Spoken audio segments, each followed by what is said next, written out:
വിശുദ്ധ ലൂക്കായുടെ സുവിശേഷം 17-ാം അധ്യായം 1 മുതൽ 6 വരെയുള്ള തിരുവചനങ്ങൾ. ശിഷ്യർക്ക് ഉപദേശം. അവൻ ശിഷ്യരോട് പറഞ്ഞു, ദുഷ്പ്രേരണകൾ ഉണ്ടാകാതിരിക്കുക അസാധ്യം, എന്നാൽ ആരുമൂലം അവ ഉണ്ടാകുന്നുവോ അവന് ദുരിതം.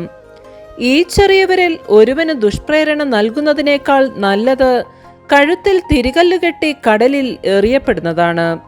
നിങ്ങൾ ശ്രദ്ധയുള്ളവരായിരിക്കുവിൻ. നിന്റെ സഹോദരൻ തെറ്റു ചെയ്താൽ അവനെ ശാസിക്കുക, പശ്ചാത്തപിച്ചാൽ അവനോട് ക്ഷമിക്കുക.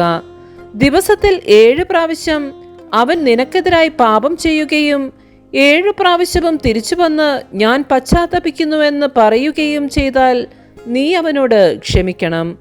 അപ്പോൾ അപ്പസ്തോലന്മാർ കർത്താവിനോട് പറഞ്ഞു, ഞങ്ങളുടെ വിശ്വാസം വർദ്ധിപ്പിക്കണമേ.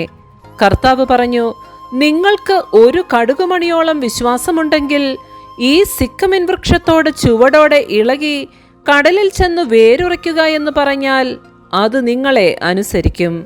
നമ്മുടെ കർത്താവായ മിശിഹായ്ക്ക് സ്തുതി.